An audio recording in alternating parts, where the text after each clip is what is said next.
So eto nga po pala yung jagger pants ni Micaela Tebas mga bok. Na pinapasundan niya yung kulay black. Kung nakita niyo naman yung ginawa natin mga bok, yung terno nito. So yung control po nito, ayan o. Hindi po tayo pwedeng magputol dito and then mag sewing dito. Hahaba ng hahaba yan. Yan o, gaganyan ng gaganyan daw hanggang sa malaban ng malaban. Dahil wala siyang control.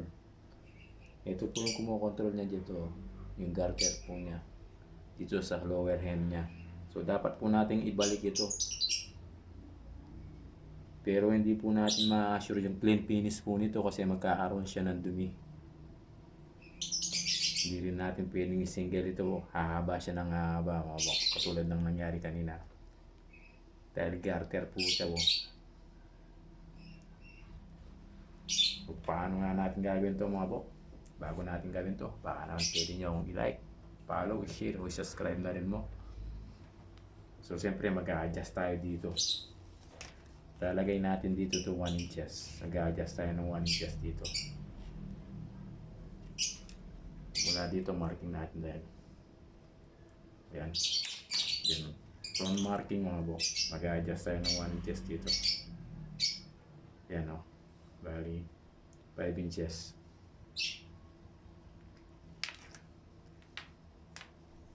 Ayan.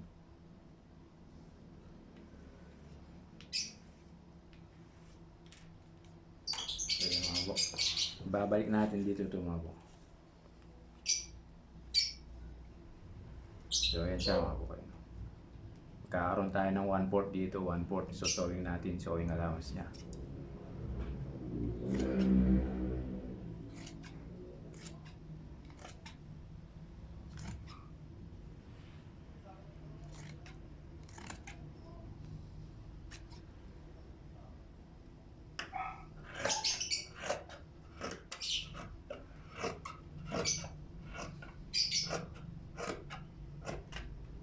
O yan mga bok.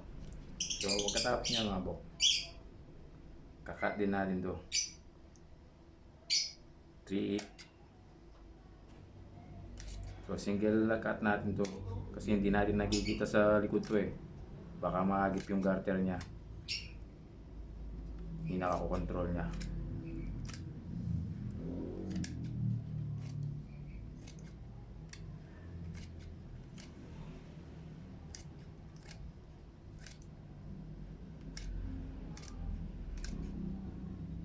So ayan o.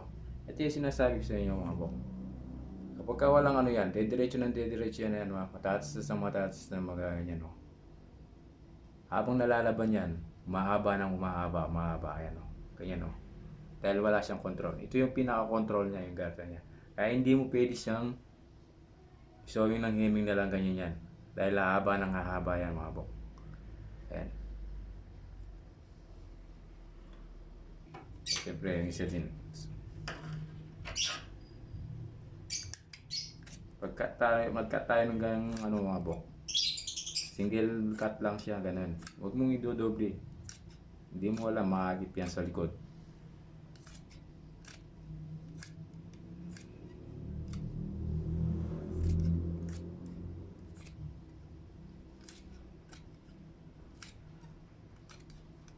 So yan. Make sure lang na pantay-pantay tayo dyan dahil para natapos siya, magpapantay-pantay din yan.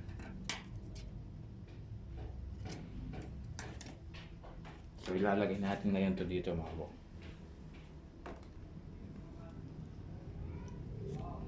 Tara mga bok, sewing natin to. Dito tayo nagkakat sa loob mga bok, wala kasi tayong mga mesa dito eh.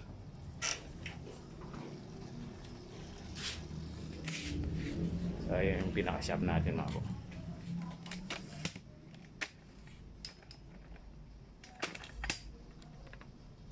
So ito mga bok, i-attach na nga natin siya oh. Kunin natin yung center niya.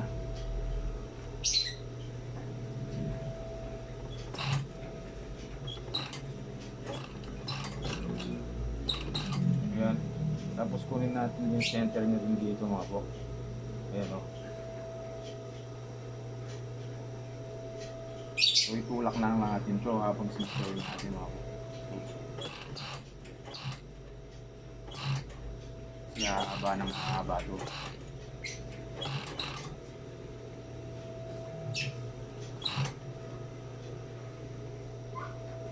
Ayan.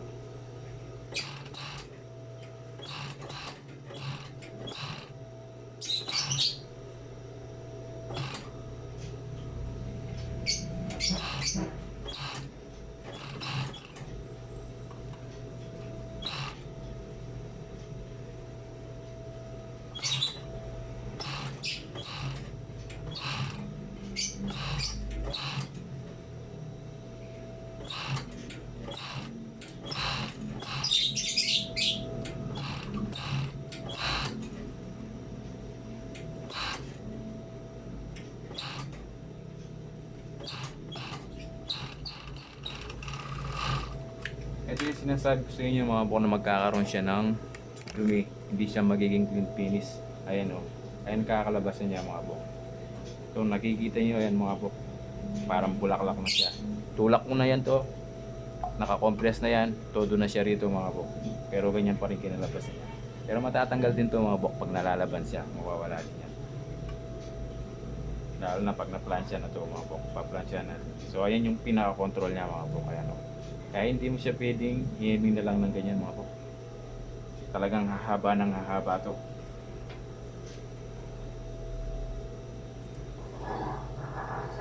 So ayan siya mga bok. Ayan ang kinalabas niya mga bok. Plansyahan lang natin ito mga bok. Lalong hindi mo pwedeng i-single ito mga bok. Lalong magiging chichurong bulaklak to. So itas naman natin yung isa mga bok. Ito kasing fabric na to mga bok, mahirap to eh. Hindi basta-basta to. So sabi ni Madam Kayla, hindi naman daw siya maselan. Kahit pa paano, okay lang. Basta lumit siya.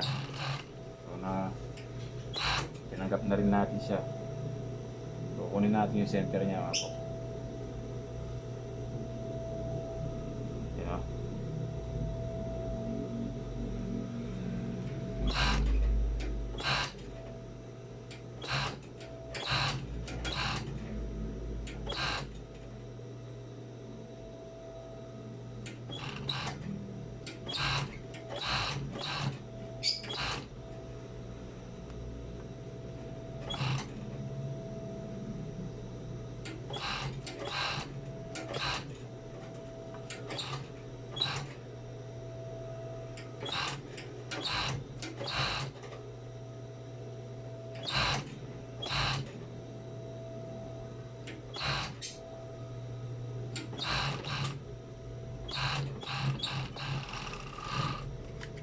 Ayan mga bok.